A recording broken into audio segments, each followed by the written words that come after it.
Enyhe katarzis. Klasszikus zenéről őszintén, Szatmári Róberttel a Rádiókafén. Szervusztok, ez itt az Enyhe Katarzis, én Szatmári Róbert vagyok, és köszöntök mindenkit. Mai vendégem Váda István cselló művész, a Liszt Ferenc Kamarazenekar művészeti vezetője és a Bécsi Zenekadémia tanára. Szervusz, és köszöntelek a stúdióban. Köszöntöm a hallgatókat is. Amikor megbeszéltük az interjút, akkor azt mondtad, hogy most ez a nap jó, mert egy kicsit lazább lesz, de besűrűsödött így, és honnan jössz, és mit csináltál eddig? A Liszt Ferenc Kamarazenekarra próbáltunk az 5. koncertre, május 5, az már valószínűleg már múlt időben lesz, amikor ez a műsor megy. Mindegy. A Signum Saxophone Quartettel lesz egy nagyon, nagyon jó kis koncertünk, és különböző Bach átiratokat fognak 4 szaxofonnal és vonósokkal együtt játszani, és egy Philip Glass eredetileg is 4 szaxofonra és zenekarra íródott művét tanuljuk. Uh-huh. És te vezényelsz? Igen, ezt vezényelem, igen, a Philip Glass-t. Hogy állsz mostanában a vezényléssel? Mennyire tudod magadénak ezt a szakmát? Sajátítgatom el. Az az érdekes, hogy egy olyan pluszt ad a szakmai létemnek, amit egy kicsit olyan, mint egy ilyen upgrade a csellózás mellett, vagy a csellózást is valamilyen szinten erősíti. Az egész gondolkodásomat alakítja, és egy csomó olyan darabot, amit eddig úgymond csak szólistaként játszottam, azt most már máshogy játszom, mert máshogy közelítem meg azáltal, hogy ugye viszonylag rendszeresen vezényelek. Technikai alapok azok szépen épülnek, és próbálom fejleszteni magamat, ami nagyon jó, és főleg a Liszt Ferenc Kamarazenekarral nagyon jól működik, hogy ők már megszokták azt a vezénylési stílust, amivel most rendelkezek, és egy nagyon jó szimbiózisban tudunk működni. Akár a Musikvereinos koncertek a legutóbbi, amikor 2 Haydn cello versenyt játszottam az első felébe, és aztán Beethoven második szimfóniája volt a másik felébe, de akár mondhatnánk a Beethoven Eroikát is, a Haydn Krisztus 7 utolsó szava volt még. Egyébként ez azért volt nagyon érdekes, mert a Beethoven Eroika volt a koncert első felében, és a Haydn, ami egy ilyen nagyon meditatív 7 tétel, lassú darab, tényleg meditatív volt a második felében a koncertnek, és meglepően jól vette a közönség. Tehát a Liszt Ferenc Kamarazenekar egy jó együttes egyébként, tehát abszolút. Igen, és hogyha akkor is, hogy amikor már kibővítjük néha, mert nagyobb repertoárra van igény, vagy esetleg a szervezők szeretnének mondjuk egy szimfonikus darabot is, mint például a spanyol turnékon. Múlt év novemberében, ott Mendelssohn olasz szimfóniájával turnéztunk a második felében a koncertnek. Ahhoz már nagyon-nagyon jó fúvós kisegítők, ütős kisegítők csatlakoznak hozzánk. Te mennyire épített tudatosan a pályádat? Félig tudatosan, félig reagálok. Mire reagálsz? Milyen folyamatokra reagálsz? Hát nem csak félig. Tehát azért ennek sok összetevője van. Egyrészt van az a faktor, ami szerintem nagyon fontos egy előadó művésznek, hogy mit szeretne. Másik az, hogy van rá lehetősége. Ez az, amin esetleg lehet dolgozni, hogy lehetőséget teremtsen magának az ember. Van valamilyen fajta felelősségtudat, ami bizonyos dolgokat elvár az embertől. Ez is egy faktor. Ez inkább azt a fajta energiabevitelt kívánja, ami a gyakorlás, vagy adott esetben az a fajta felkészülés, vagy az olyan jellegű munka, ami mondjuk egy zenekarnak a létét tudja támogatni. És ebbe szerintem az intuíció és a munkaaránya az körülbelül annak az aránya, mint amennyire az ember tudatos, és amennyire intuitív reagál azokra a lehetőségekre, vagy azokra a kérdésekre, amit az élet így elé tár. De amikor rád nézek, akkor általában én azt gondolom, hogy te egy ilyen klasszikus művész alkat vagy, tehát egy kicsit önmarcangoló, kicsit ilyen rockstar alkat, ezt többször meg szoktad kapni, talán. Ez nem tudom, mennyire reális kép, amikor én ezt mondom neked. Valószínűleg van egy olyan része a dolognak, hogy ugye a klasszikus zene is, sőt, bizonyos szempontból még polarizáltabban tartalmaz mélységeket és magasságokat. Egy adott darabon, vagy akár egy adott tételen belül sokszor egy sokkal nagyobb érzelmi spektrumot mozgat az emberben, mint mondjuk akár egy könnyű zenei dal, ami mondjuk egy adott témáról szól. Na most természetesen úgy is elő lehet adni bármit, hogy az ember eljátsza, és nem éli át a darabot. Viszont, hogyha valaki átéli a darabot, és mondjuk tényleg olyan az anyag, amiben vannak mélységek, az valahol akkor nem az, hogy akkora autentikus, ez túlzás lenne, nem feltétlenül kell azért az embernek tényleg borzalmakat, vagy akár mint Sostakovicsnál háborút megélni ahhoz, hogy át tudja érezni azokat a mélységeket. Nem is kell szerintem ezt ennyire direkt összefüggésében érezni, ugye mi rekreálunk egy adott dolgot. Igazából ezt a százalékát a saját személyiségemnek én nem látom, azt tudom, hogy ez egy alkat is, de igazából mások látják. Lehet, hogy... De ezt megkapod, nem csak tőlem gondolom, nem? Hát, nekem nincs egy olyan éles határvonal egyébként zene és zene között. Tehát valahol az is egyfajta eszköz, attól függ, hogy mire van szükségem. Tehát ez egyáltalán nem azt jelenti, hogy ilyen folyamat... Önkifejezés.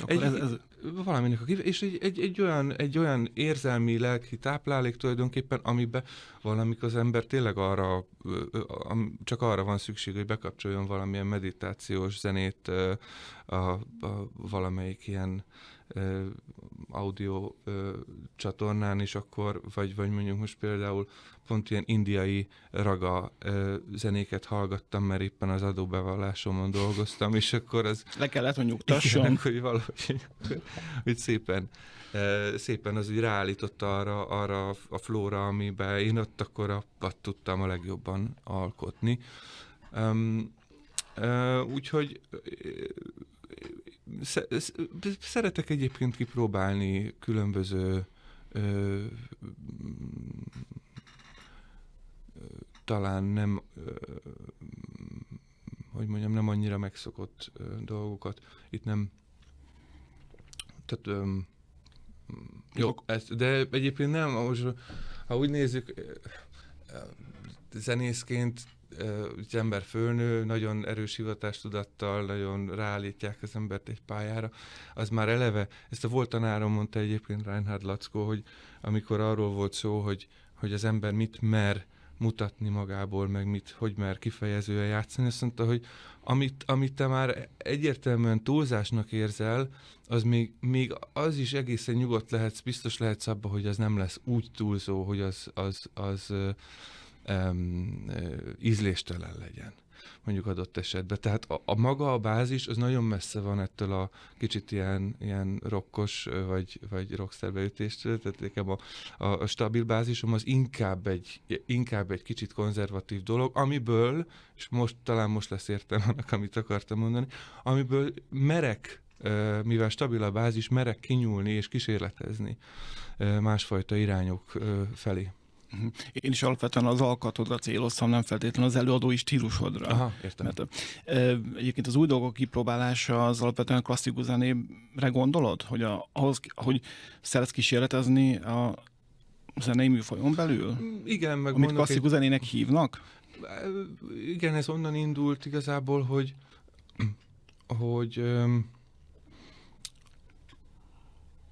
hogy amikor csellózni tanultam, nagyon-nagyon jó tanáraim voltak, és volt egy olyan irány is, meg mondjuk a Zeneakadémián is volt egy olyan fajta tanulási irány, hogy valamit úgy csinálunk, vagy egy adott dolgot, akár új rendet, vagy vonást úgy játszunk, ahogy. Miért? Mert hogy azt valaki úgy csinálta. És hát természetesen meg lehet hallgatni ezeket a felvételeket Rostropovicstól, Kazásztól, tényleg zseniális. De nekem valahogy ösztönösen ezt a fajta mentalitást, ezt kilöktem. Egyszerűen nem tudtam, volt egy ilyen természetes ellenállás bennem, és egyszerűen nem fogadta be az agyam. Muszáj volt egy másik új rendet kitalálnom, és volt olyan éveken keresztül, amikor koncerten improvizáltam az új rendeket, vagy a vonásokat, mert egész egyszerűen még nem volt az enyém, amíg nem értettem, hogy miért úgy csinálom, addig inkább nem is döntöttem el, hogy csinálom. És ez egy érdekes dolog volt is. Ezt értem inkább kísérletezés alatt kipróbálni új dolgok, ezek nem olyan új dolgok, tehát azért bungee jumpingolni nem mernék. Még a Práterbe is a gyerekkel most már lassan... Max a színpadon leugrasz. A maximumot. Tehát a Vidám Parkban is, hogy én nem mernék már lassan olyan dolgokat kipróbálni, mint amit a fiam kimerne. De az érzelmi spektrumban, meg az előadás közben megvan az a szabadság, meg megvan az az eszköztár, hogy merek olyan mélységekbe és magasságokba megpróbálni eljutni, ami lehet, hogy még érzékelhetőbbé teszi a zenét. A mélységekről és a magasságokról majd még esetleg beszélhetünk. Mondtál egy olyat, hogy valakit ráállítanak erre a pályára. Te korán rá voltál állítva arra a pályára, hogy zenész és azon belül csellista légy? Nem. Most nem egy ilyen életrajzra vagyok kíváncsi, hanem magára erre a belső elhivatottságra és a külső nyomásnak az egyensúlyára. Az érdekes, hogy egészen addig a pontig, amíg nem látszódott rajtam, hogy én ezt akarom, és én ebben jól érzem, magam is lubickolok benne, 11-2 évesen, addig egyáltalán nem volt erőltetve, csak minimális szinten konzekvensen volt a gyakorlás mennyisége valamilyen szinten, de az se sok. És nem 4 évesen, meg 3, meg 5 évesen kezdtem, hanem 8 évesen előtte nagyon sok zenét hallgattam, mert a szüleim szintén zenészek és tanítottak, és nagyon sokféle hangszert hallottam, valamiért a cselló lett, volt valamilyen kapcsolódás vele, egy intuitív kapcsolódás, és onnantól kezdve én tulajdonképpen 2 év alatt elég jó technikai szinten voltam már, tehát a technikai adottságok megvoltak, és hát utána kezdődtek az érdekes dolgok, hogy és főleg akkor aztán ilyen 18-19 éves korban, amikor már az ember tényleg egy kicsit elkezd gondolkozni azon, hogy mi lett volna, ha most az elmúlt 8 évben, vagy elmúlt 10 évben ugyanennyi időt mondjuk valami olyan pályára szántam volna, ami mondjuk esetleg egy sokkal kiszámíthatóbb jövőképet tud mutatni. Tehát inkább... Mondott te, aki hát egy meglehetősen ünnepelt csellista vagy. Mondtál nem az, hogy világszár, de ne dobálazunk ezekkel a kifejezésekkel, ez van snasz, de alapvetően az vagy. Tehát aki te ezt mondod, basszus, hát akkor mit szólnak akkor többiek, akik... Hát én gondolkozom mindig ezeken az alternatívákat, én mindig így fejben tartottam, meg nézegettem, én nagyon sok minden érdekelt egyébként. Az építészettől kezdve érdekeltek akár a sport, akár az üzlet, mint olyan, tehát kereskedelem, a diplomácia, a pszichológia, a jog, ezek a dolgok így valamilyen szinten engem érdekeltek abban az időben még, mert úgy zsonglőrködtem a gondolattal, hogy mi lenne akkor, ha mondjuk esetleg nem zenész lennék. Mi az, ami tudna nekem egy olyan dolgot adni, és aztán tulajdonképpen úgy terült ki, hogy zenész leszek, hogy megnyertem egy nemzetközi versenyt, ami még 2004-ben volt talán itt Budapesten, és utána egy éven keresztül szinte nem fogtam a kezembe a hangszert. Csak úgy el voltam, és gondolkoztam, és aztán utána éreztem azt, hogy nem az, hogy enélkül nem fog működni az élet. Mondom én, hogy klasszikus művész alkat vagy, tehát az intuitív ráhangolódás, ez abszolút ez a kategória, legalábbis az én szememben amit akartam kérdezni. Ezeket a jog, meg zsonglőrködés, meg üzleti véne, ezt igazából most is tudod kamatoztatni, mert hát emellett nem mehet el egy művész sem. Itt, ugye a Liszt Ferenc Kamarazenekar vezetőjeként azért hiába nem te vagy az ügyvezető igazgató, de azért mégiscsak rá kell látni bizonyos folyamatokra. Nem át, hogy te mondjuk tisztában vagy a joggal, vagy nem tudom milyen. Vagy ez hogy van? Nagyon jó csapat van a Liszt Ferenc Kamarazenekarnál, és Körmendékes Judit, akit egyébként nagyon sokat tanultam jogról is, egyébként jogász, és ő az ügyvezető igazgató. Ez egy nagyon abban a szempontból nagyon jól működő szimbiózisban volt, és azért tudtam ebből nagyon sokat tanulni, mert engem ezek a dolgok egyrészt érdekeltek, másrészt meg valamilyen szinten úgy érzem, hogy tudom azt, hogy mit kellett hozzátenni marketing és menedzsment szempontból, reputációs, a többi nemzetközi kapcsolatépítés és egyebek szempontjából mire volt érdemes fókuszálni a kamarazenekarnál. Úgyhogy igen, végül is valamilyen szinten tudom ezt is minimális szinten kamatoztatni, de örülök annak, hogy zenészt tudtam maradni. Amikor legutóbb beszélgettünk és interjút készítettünk egy írásos formában, akkor éppen arról beszéltél nekem, hogy szeretnéd visszaállítani, vagy visszaszerezni a Liszt Ferenc Kamarazenekar korábbi renoméját nemzetközi szinten, hogy még hogy ott legyen, ahol eleve predesztinálva van. Ez a folyamat most hogy áll, vagy mik a meglátásaid ezzel kapcsolatban? Nézd, egy nagyon-nagyon jó zenekarról van szó, ami eleve nagyon jó volt. Itt én azt mondanám inkább, hogy én szerettem volna, hogyha ők azokon a területeken is világszerte, amerre én jártam, vagy járok, amerre erősebb kapcsolatok vannak, tehát van, mint élő szimbiózis van oda, ott megjelenhetnénk együtt, és megmutathatnák ott is. Ez egy nagyon érdekes dolog, amúgy Magyarországon a világhír fogalma. Ennek különböző definíciói vannak, azt kell látni, hogy Magyarország az egy nagyon-nagyon-nagyon kicsi piac.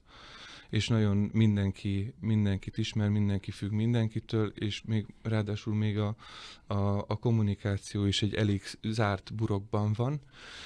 Ezen is kellett mindenféleképpen dolgozni a Liszt Ferenc Kamarazenekarnál, azért, hogy a nemzetközi láthatósága ténylegesen nőjön, és inkább azt a mintát próbáljuk követni, amit én is alkalmaztam, amikor Körner Tamással, még előtte még Bíró Csillával, és aztán Körner Tamással elindítottuk ezeket a nemzetközi folyamatokat, és aztán abból utána én a Harrison Perrott ügynökséghez mentem, és folyamatosan változott a rálátásom ezekre a különböző szálakra. Itt nem csak arról van szó, hogy melyik az a promóter, aki ki tud annyi pénzt fizetni, hogy elmenjünk, hanem hol van az a közönség, hol van az a fajta energia, amiben mi jól be tudunk csatlakozni, hol tudunk úgy játszani, hogy az tényleg hogy az tényleg minket is építsen, hogy motiváló legyen. Természetesen tele lehet rakni a naptárt úgy is, hogy most nem akarok, én Indiát ledegradálni, hogy mondjuk az ember csinál egy óriási turnét itt, vagy Ázsiában valahol, és akkor végig. Például mondjuk az egy nagyon érdekes piac, Ázsia. Igen. És nem is rossz egyébként. Hát Korea, Japán megteheti, sőt már Kína is egyébként megteheti, hogy csak a legjobbakat hívják. De mivel ugye olyan óriási területekről van szó, ezért óriási a fluktuáció. Ez csak így zárójelbe. De várj egy pillanatra, gondolkoznunk kell. Van erre egy jó német szó, ez a Fußfassen. Nem legyökerezni, vagy begyökerezni, de hol a világban hol lehet stabil talajokat találni, ahova szívesen. Bocsánat, ezeknek a stabil talajoknak a száma csökkent? Tehát az egész komoly zenének a a területe, ahol otthon tudtok mozogni, ez csökken? Nem érzem úgy, hogy csökkenne. Inkább azt érzem, hogy talán egyre szelektívebb. Talán egyre magasabb a mérce. És egyre kevésbé, és ezt egyébként pont egy bécsi üzletemberrel beszélgettem múltkor, aki úgy támogatja a fiatal művészeket, és a fiatal hangszerészeket, hogy fiatal hangszerészektől vásárol hangszert, és azt odaadja fiatal művészeknek vagy zeneiskoláknak. És ő neki 28 éve van már a Musikverein-ba is, és a Konzerthausba is bérlete, és azt mondta, hogy az elmúlt 5-6 évben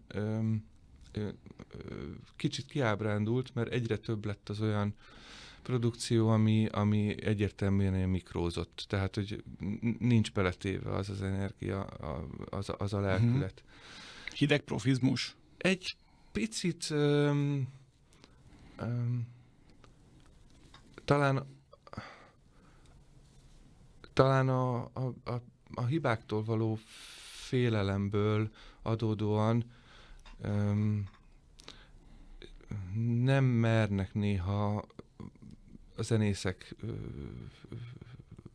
nem hibázni, tehát odáig eljutni, hogy valaki hibázzon egy profi embernél, az nem olyan egyszerű dolog, mint ezt az ember gondolná, mert valaki attól lesz profi, hogy megtanult nem nagyon sokat hibázni. Főleg manapság, ahol a technikai tökéletesség fontosabb, mint valaha, nem? Ez egy tendencia. Így van, és ugye minden zene elérhető, tűre csiszolt, tökéletesen letisztított, akár mesterségesen letisztított formában, és ezt próbáljuk összehasonlítani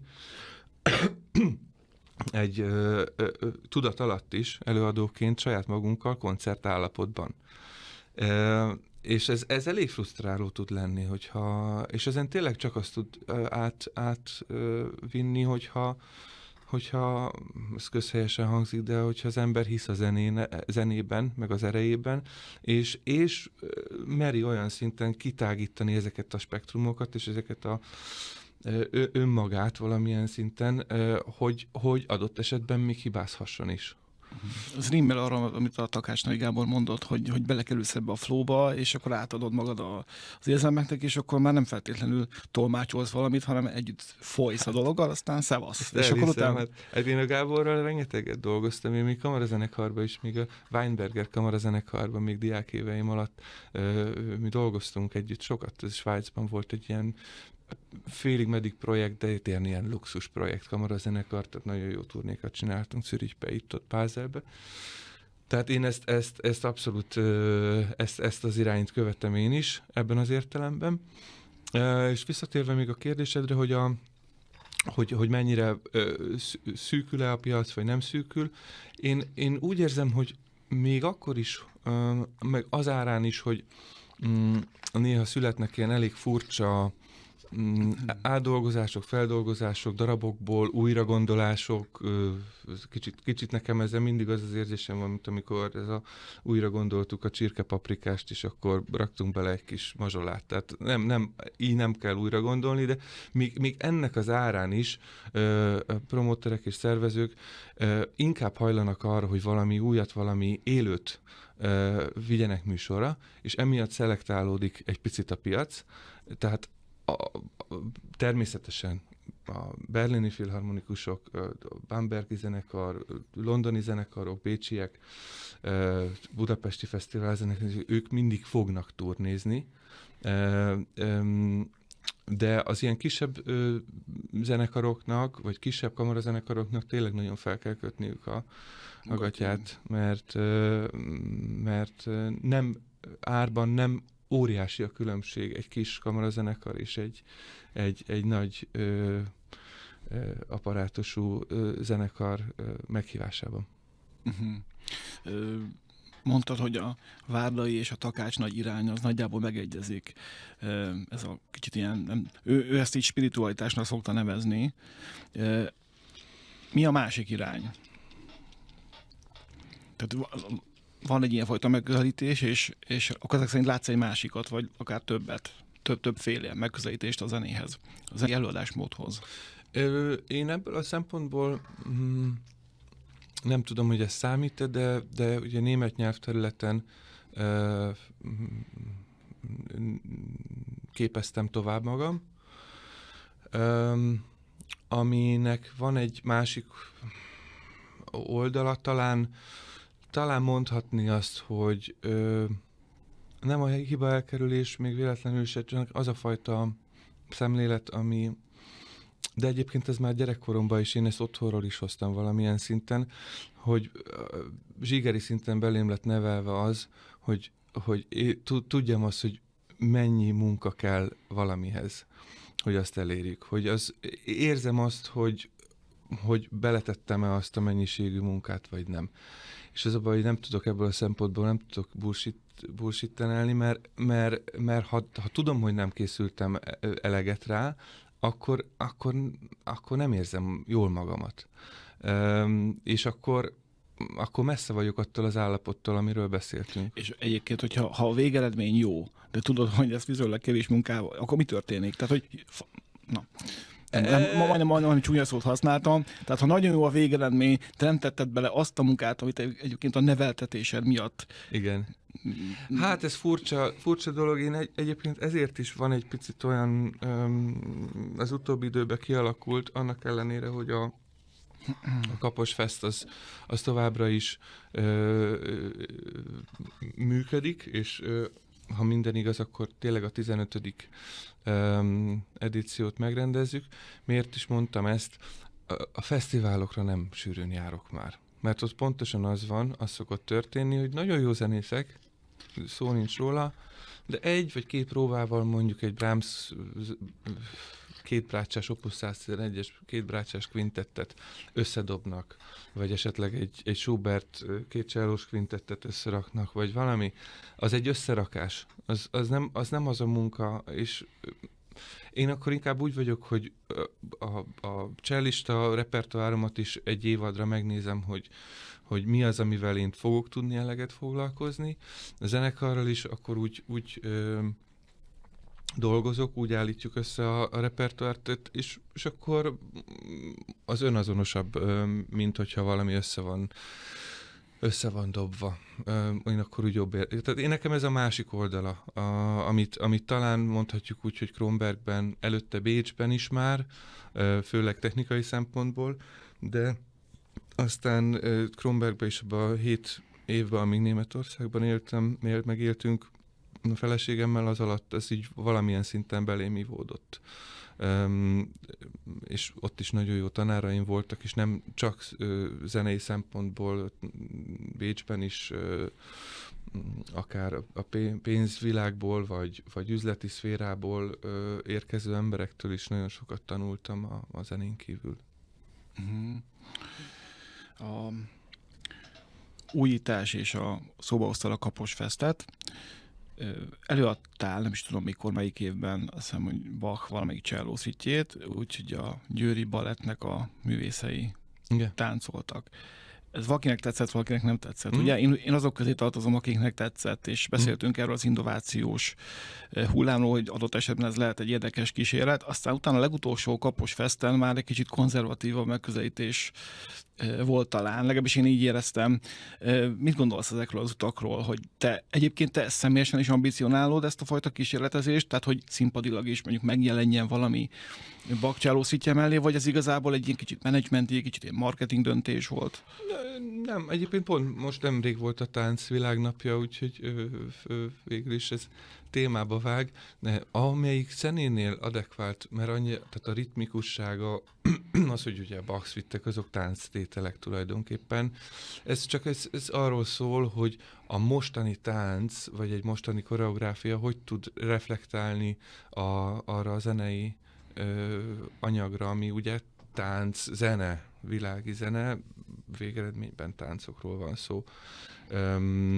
Ami ennél egy fokkal elvontabb, az mondjuk esetleg, amit a Liszt Kamarazenekarral a 60 éves jubileumi koncerten csináltunk a Vivaldinak a Max Richter által Azt sajnos nem láttam, de ezügyben csináltuk az interjút. Igen. És akkor is beszéltünk erről. Igen, és az is egy Győri Balettel volt, és az már egy kicsit absztraktabb történet, mert az már egy picit a filmzene irányába megy el, ez a fajta Max Richter féle átdolgozás, vagy ez a minimalista, repetitív zene.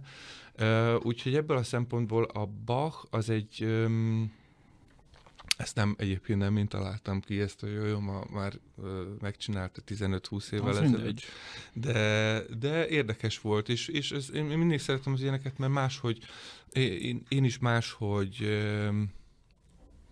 tehát az ember végül is aztán nem lesz egyedül, mert ez egy solo suite. Azt is szeretem. Az egyedül léttől való félelem. És szorongás, ugye? Ez vetítődik ki. Nem, más megvilágításba helyezi, hogyha... igen, hogyha...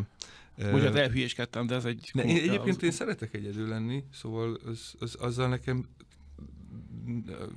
pár napig nincsen probléma. Nekem sincs, ez tök jó. Amikor magunkba tudunk nézni, hát mondtam én, hogy egy ilyen magadban néző alkat vagy. Hát átbogozza az ember, ami éppen a fejébe jár, tehát az jó néha csönd, mint kontrasztanyag. Hát a sok zene szükséged is van ilyen nagy csöndekre, szünetekre, és a többi, hogy... Egyre inkább. Tehát én a várost egyre kevésbé bírom, ez általában limitálva vagyok ilyen 4-5 napra, de általában ennyi ideig is tart egy projekt. És aztán utána megyek haza, vagy természetbe, vagy most például Bournemouthba voltam, Angliába, ott minden este kimentem a kikötőbe, ott akkor legalább tenger volt. Tehát, hogy valami kontraszt, hát, de most nem csak arról beszélünk, hogy a zenélés, maga a zenélés, hanem az a rengeteg impulzus, amit ember fölkel és megnézi a telefonját, és egyből 65 féle impulzust kap. És más stressz, ugye? Igen, más, és ez mindenre kihatott az embernek a dopamin, szerotonin egyéb szintjére mindenhova, és ez a gyerekeken is látszik egyébként, hogy nagyon bepörögnek tőle, tehát ez egy olyan dopamin sokkot tudnak adni ezek a közösségi médiák, meg a mindenféle, hogy teljesen a realitással való kapcsolatot tudják egy idő után, vagy azt a fajta koncentrációt tudják alásni, ami mondjuk ahhoz kell, hogy az ember olyan mélységeket tudjon megélni, akár a zenén keresztül, akár a spiritualitáson keresztül, akár bármin keresztül, ami azért fontos, hogy megmaradjon valamilyen szinten. Jaj, de jó, hogy most szóba hoztad a mélységeket, hogy rá tudok csatlakozni. Te hogy éled meg a mélységeket? Hát, hogy tudsz mélyre kerülni? Most nem értem, hogy padlóra, hanem magadban belül. Mikor tudsz igazán mélyre menni? És hogyan? Ja, most akkor nem abban az értelemben, hogy érzem magam rosszul? Nem, abszolút hanem, nem. Hogy igen. Ebből a szempontból egyébként a zene és egy hangszeres tanulás, a hangszer tanulás egy nagyon-nagyon jó tanár, mert a gyakorláson, hogyha megtanítanak jól gyakorolni, ez tulajdonképpen olyan, mint egy meditáció. Tehát ott abban már belekerülsz abba szinte gyermeki állapotba, amikor el tudsz mélyülni valamibe. És amikor elmélyülsz, akkor nem feltétlenül tudatosan oldasz meg dolgokat, hanem dolgozik benned a tudatalattiban dolgoznak azok a folyamatok, ami után szépen lassan összeáll a kép. De amúgy ilyen lenne, ha lenne időm, valószínűleg ilyen lenne a sportolás is valamilyen szinten, ahol az ember, csak az más, az inkább egy fizikai dolog, te gondolom így a szellemi dolgokra gondolsz. Igen. Érdekes, mert ugye aki mondjuk nem zenész, mint például én azt gondolom, hogy ha valaki gyakorol, akkor a darabra figyel, vagy a technikára figyel egy darabig, aztán, hogyha ügyes, akkor utána már a darabra figyel, tehát nem magadra figyelsz. De mégis tudsz ilyenkor akár úgy, hogy öntudatlan módon magadra figyelni? Igen, voltak nagyon érdekes gyakorlási módszerek, amiből egyet én kifejezetten kedveltem, amikor is bekötött szemmel kell gyakorolni mondjuk egy egy órát, vagy másfelet. És annyira felerősödnek az egyéb szenzorok, hogy teljesen bele tudsz mélyülni, és szinte az ember olyankor a fülével lát a környezetét valamilyen szinten máshogy fogja föl, és ebben az állapotban nem mondom azt, amikor már egy 20 perces skálázik az ember szépen lassan, akkor félig meddig el is alszol. Tehát majdnem egy ilyen alfa állapotban van az ember, és ez tulajdonképpen akkor az automatizmus viszi a történetet, és közben ugyanakkor nagyon szépen jól el lehet gondolkozni, meg vizualizálni akár bármit. Tehát félig olyan, mint hogyha az ember egy kicsit álmodna. És egyébként most is néha ösztönösen becsukom a szememet, miközben játszom, és ez nem azért van elsősorban, mert hogy én azt akkor annyira élvezem, hanem azért, mert úgy egy kicsit könnyebb, hogyha az ember nem lát. Ez milyen jó mondat. Igen. Szintén beszéltünk arról, hogy mikor idejöttem, akkor föllapoztam egy átvitt értelemben Csabai Máté vele készült interjúját pár évről korábbról, és ott arról volt szó, hogy volt egy ilyen mondatod, hogy megjártál magasságokat és mélységeket, és itt most nyilván lelki állapotról, meg ilyen fajta dolgokról is beszélhetünk. Talán így fogalmaztál, hogy kitakarítottad a padlást, de azért lementél a pincébe is. Ezek hogy jöttek a te életedben? Ha túl személyes a kérdés, akkor nyilván nem kell válaszolni. Mitől tudsz te megborulni annyira, hogy olyan mélységeket élj meg, hogy baromira össze kell kapnod magad, hogy visszamennyire arra szintre, honnan lementél? Hát ez érdekes kérdés, és nagyon komplex. Ugye az ember ösztönösen hordoz magában mintákat. Amiket akár az, hogy örökölt, vagy akár amit valamilyen formában hoz magával az embernek a lelke. És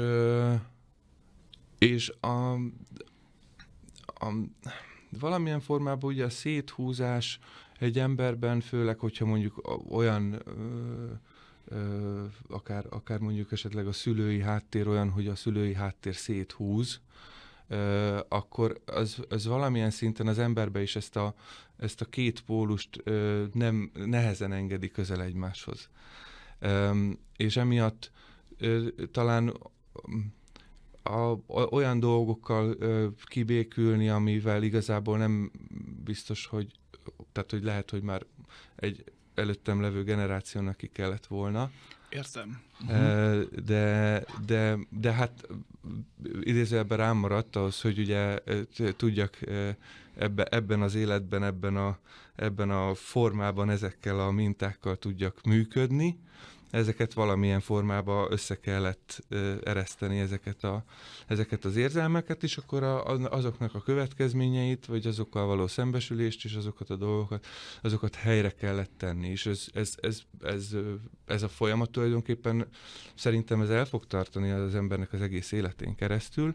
Csak mondjuk nekem volt kifejezetten amikor 19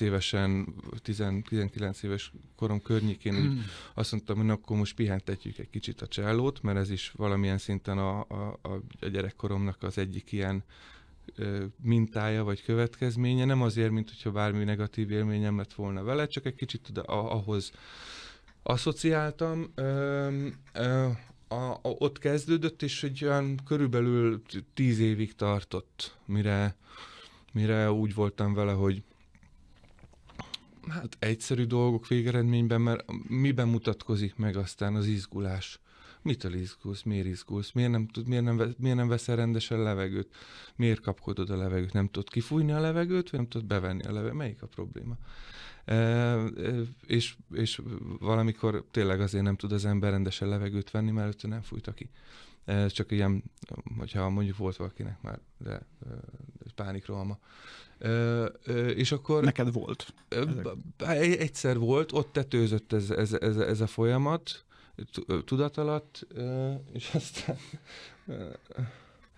ja, aztán utána elmúlt, mert rájöttem, hogy néha ki kell fújni a levegőt. Értem.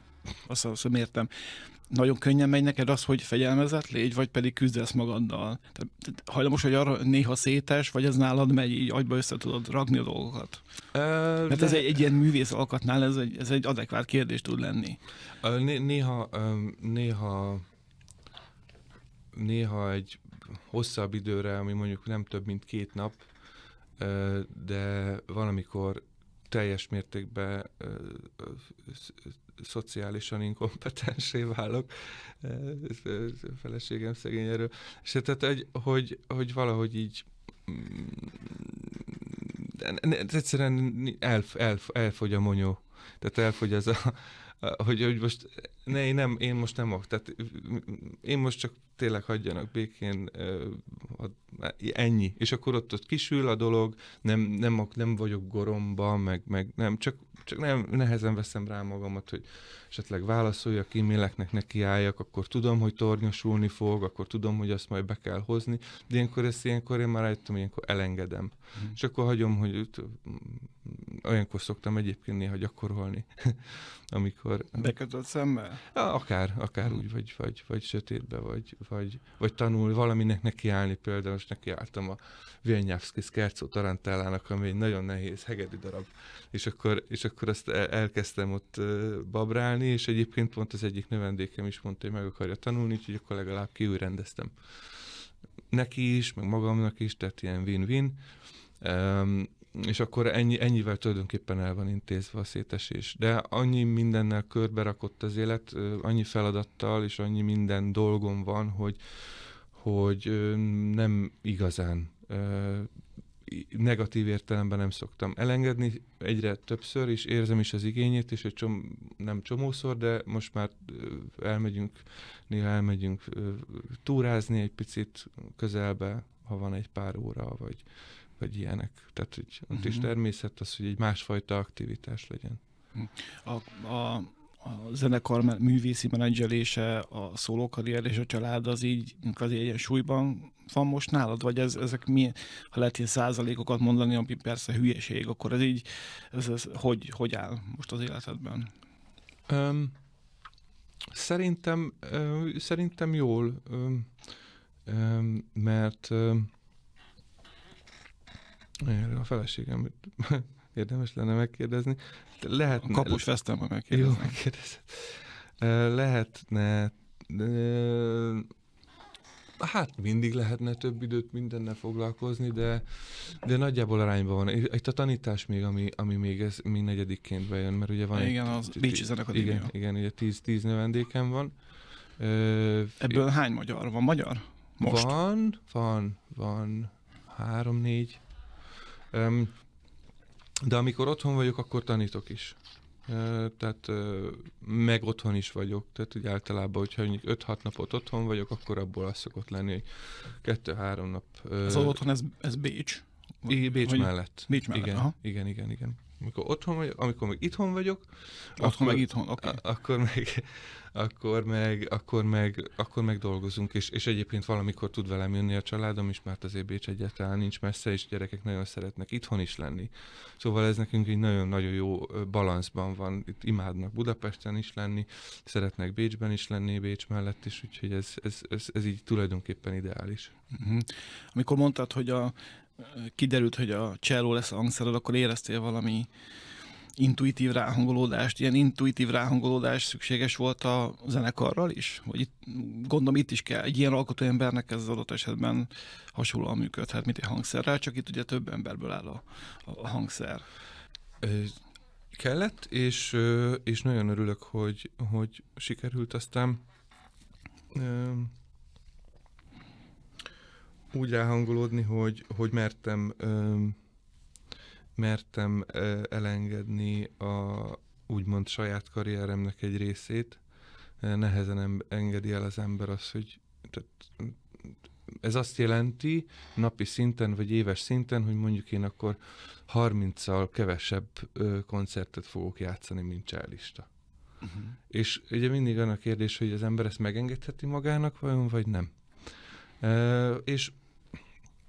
És nagyon örülök, hogy ezt megléptük. És nagyon érdekes ez az egész úgy, ahogy van, mert a bécsi, én nem gondoltam volna azt éreztük, hogy Németországban nem biztos, hogy maradunk. Én azt nem gondoltam, hogy én Bécsbe fogok költözni, hogyha már vissza gondoltam, akkor esetleg tovább, vagy ott esetben, mit tudom én, átmenni Ausztráliába, vagy tehát még ilyenek is, vagy Amerikába. De az, hogy Bécsben nem. És aztán utána ugye kitört ez az egész pandémia, és akkor mi történt? Hát volt egy normális állásom. Jött a kislányunk, született 2020-ban, és nem volt görcs.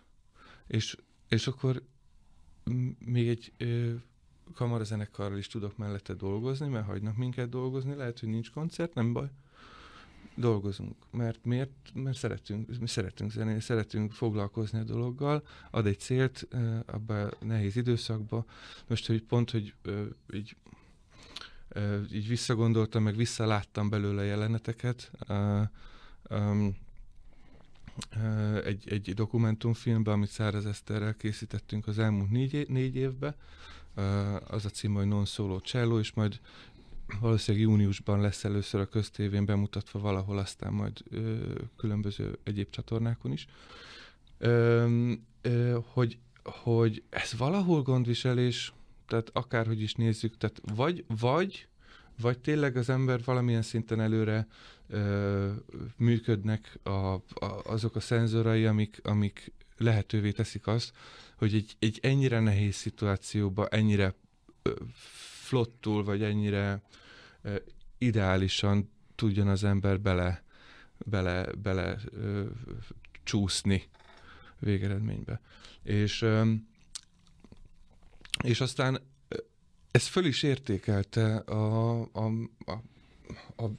viszonyunkat, vagy hogy mondjam, tehát el is mélyítette a zenekarral ez a nehéz időszak, és főleg az, hogy utána látszódott, hogy kezd beérni, és amint már lehetett koncertezni, utána tényleg hát most már lassan ilyen évi 50-60 koncertnél járunk, és abból majdnem a fele külföldön van, tehát külföldi meghívásos koncert, úgyhogy én ennek nagyon örülök, nagyon sokat hozzám tett, és remélem én is valamennyit hozzájuk. Azt mondják, hogy baromira megvan a kémia köztel és a zenekar között. Ez zenekari tagoktól hallottam egyébként. Te akkor nem volt nagy áldozat, hogy lemondtál arról a 30 évi koncertről, és az életedbe behoztad ezt a... Miért döntöttél úgy, hogy neked ez kell?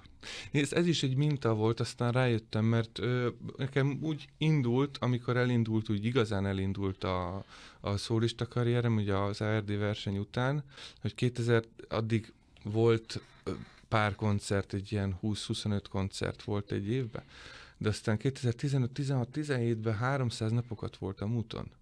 És aztán azt szoktam meg, hogy nekem évi 100 koncertem van, és az a baj, hogy az idő után azt hiszi az ember, hogy azon az önértékelésének is azon múlik, hogy akkor hogy mindent vállalj el, mert hogy hívnak, és hogyha nem mész oda, akkor valamiről, akkor lemaradsz valamiről, és akkor onnan biztos kiesel. És pont, hogy nem, pont hogy nem azt mondom, valószínűleg szükség volt arra is, ha már megtörtént, és nagyon sokat tanultam belőle, erőlétben, mindenféle szempontból, repertoárban, mindent eljátszottam tulajdonképpen, amit el kell, de most jön el tulajdonképpen az a fázisa a csellista létemnek, ahol tényleg nagyon komoly, nagyon jó projektekben tudok már részt venni, és van is időm rá bőven felkészülni. Jövő februárban a Rómába 3-szor fogom játszani Santa Cecilia zenekarral, meg Tugán Szokijevvel a Sosztakovics második koncertet, most a BBC Filharmonikkal előtte felveszem, a BBC-nek, akkor hívtak oda is vezényelni, akkor Wroclawba hívtak vezényelni, játszani, vezényelni, finn rádiózenekarral turnéztunk, tehát ezek azok a projektek, amire azt mondom, hogy na igen, akkor most érik be tulajdonképpen az a 19 éves énemtől most 38-ig az a munka, amiben minden dolog benne volt, aminek ez lett az eredménye. Uh-huh. Téged mi motivál leginkább? Életben, zenében. Most ugye beszéltünk a lehetőségekről. Miért csinálod ezt? Mi az, ami motivál? Mi ad igazi motivációt neked? Löketet? Inspirációt? Egyrészt a fejlődés, megrögzötten nekem folyamatosan ez a fejlődési ingerem van. Szakmai fejlődés? Emberi, szakmai, zenészeknél, vagyis előadó művészeknél szerintem ez összefügg. Valamilyen szinten. Bocsánat, vagy nem. Igen? Mondd csak, ha gondolkodsz, akkor nem akarok meg. Az is egy tehát jó érzés. Azt szokták mondani, hogy az ember azt szereti, amit tud. Tényleg jó érzés tudni valamit. Megtanulni valamit, és aztán utána tudni arról, hogy tudod. És én szeretem ezt az érzetet, és ezeket a darabokat én szeretem átadni. Tehát én szeretek játszani, én embereknek szeretek játszani. Elsősorban ezért nem tudom hány éve már nem is adtam ki CD-t valamiért, visszajogtam tőle. Mi volt az utolsó, ami megjelent? Hungarottonnál valami egy ilyen koncepcióalbum félig meddig, ami ilyen éneklős vagy táncolós cselló, valami ilyesmi volt, hogy inkább ilyen dallamosabb, vagy ilyen. Tehát ilyen tematikai, de egyébként az azért működik talán még jól, mert ezek olyan darabok, amiket mondjuk esetleg növendékeimnek meg tudom mutatni, te ismered ezt a darabot, például hallottad ezt a Szuk Szerenádot, vagy hallottad, de a Rachmaninoffnak van például 2 tánca, most hogyha játszol egy koncertet, való lesz, el tudod játszani, meg tudja hallgatni, kész, nagyon jó. Tehát ez inkább ilyen repertoár bővítés, keresgélés, ilyen kis innen-onnan. És egyébként motivál, egyértelműen motivál a család, mint létforma. Ad mellette egyébként egy szintén nagyon jó kontrasztanyagot. Ez a kontraszt abban az értelemben úgy kontraszt, hogy bizonyos szempontból még néha fárasztóbb, mint folyamatosan úton lenni, de hát igen, ilyenek. Uh-huh. Érdekes, hogy mind a kettő fárasztó, de mind a kettő tud energiával tölteni, nem? Tehát Igen, és egyébként ez így váltakozva, ez kifejezetten jól működik. És én nagyon örülök, hogy ezt így ki tudtuk alakítani az elmúlt 20 évben a feleségemmel, hogy ez így tud működni. Tehát ő ez nagyon sokat hozzátett, ezt nem mindenki bírja.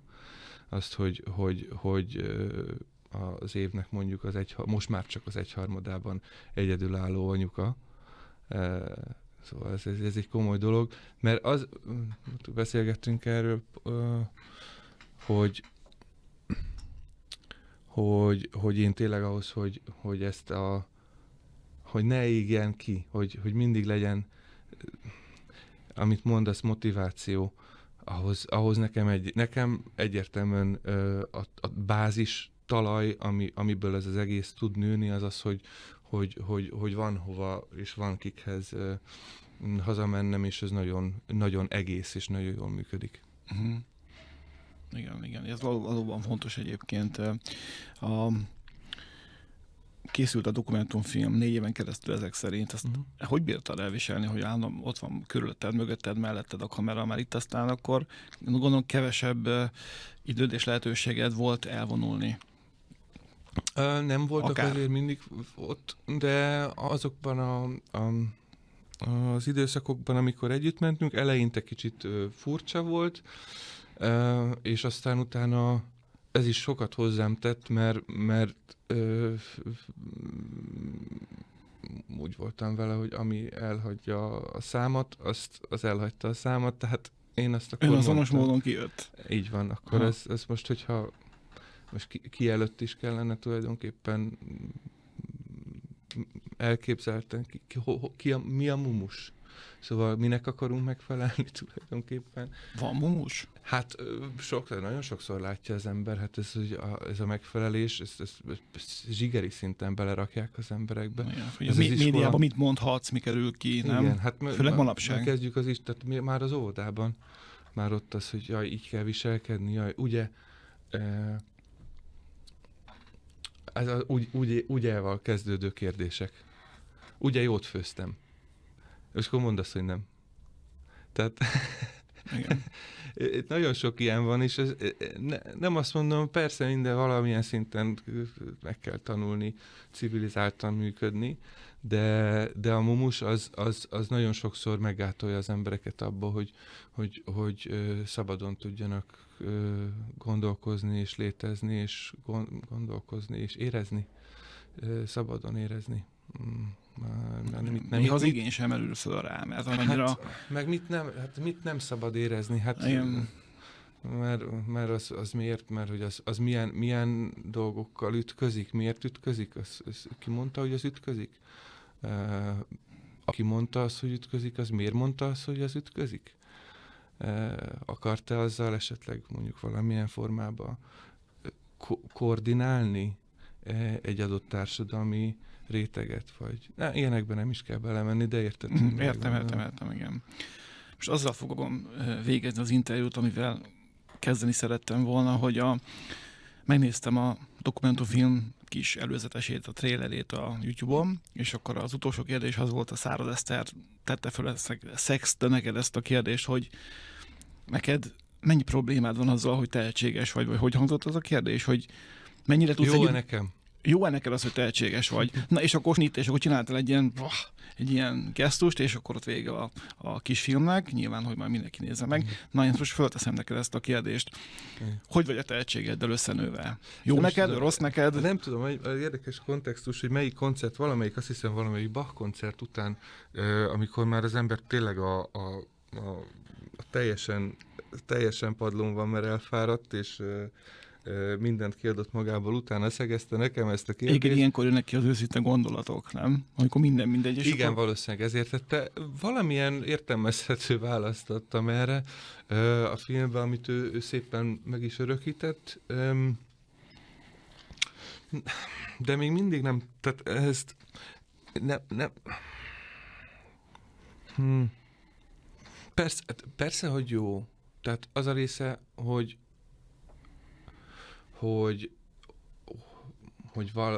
valamihez volt affinitásom, és az viszonylag könnyen adta magát egy bizonyos pontig, addig jó. Amikor, ezt hogy szokták ma, az úszóknál nem a 10 másodperc, tehát a 10 másodpercig mindenki eljut. Az a kérdés, hogy onnan ki tud még közelebb kerülni a 9-hez. És ott viszont nagyon sokat vár el az élet cserébe azért, hogy adott tehetséget. Ezt mondhatnánk így is. És hogyha ezzel az ember nem visszaél, és nem önző módon akarja használni, akkor azért nagyon sokat kell dolgozni. Ja, értem, hogy tehát most arról volt szó tekintetben, hogy a krémben maradj, tehát a top valahányban nem erről? Nem, rosszul mondtam. Nem, én úgy mondom, tehát, hogy egy bizonyos pontig egy tehetséges embernek könnyű eljutni. Aha. Viszont azt a szintet megugrani, amit elképzel, hogy, értem. hogy ez mit prognosztizál, vagy hova tudsz eljutni azzal, hogyha érzed, hogy benned van? Hova teszed a mércét? És oda ténylegesen oda eljutni, az egy rohadt nehéz dolog, de folyamatosan, és megkérdezték Kazászt, hogy 80 évesen, hogy még miért gyakorol, és azt mondta, hogy azért, mert úgy érzem, hogy még fejlődök. Szóval igen, ebből a szempontból jó, és az Eszter filmjében azt mondtam, hogy és egészen addig, amíg én úgy érzem, hogy ezzel tudok adni, és erre az embereknek igénye van, addig én nem sajnálom ebből a munkát. Én ezt úgy képzelem egyébként, hogy az igazán tehetséges embert valami mindig basztatja belülről, nem? Tehát, hogy nincs nyugalom. Találsz valamit, amiben bele tudsz kötni. Hát igen, ez ilyen. Ez pontosan ilyen, de ha meg azt meg megoldod, akkor meg találsz valami mást. És aztán utána meg tényleg tényleg le kell kapcsolni egyszerűen a gépet. Muszáj valamivel, és utána lapozni kell, és aztán ott az új lap, és akkor arra azt megint össze lehet szépen kenni. Értem. Köszönöm szépen, hogy itt voltál. Várda István, önazonos csellóművész és karmester volt a vendégem. Köszönöm szépen, hogy itt voltál velem. Köszönöm, Robi. Ez komoly volt. Szatmári Róbert műsorát hallottátok. Enyhe katarzis legközelebb jövő hétfőn este 9-kor a Rádió Cafén. Ezt a műsort is megtaláljátok a Rádió Café Spotify oldalán.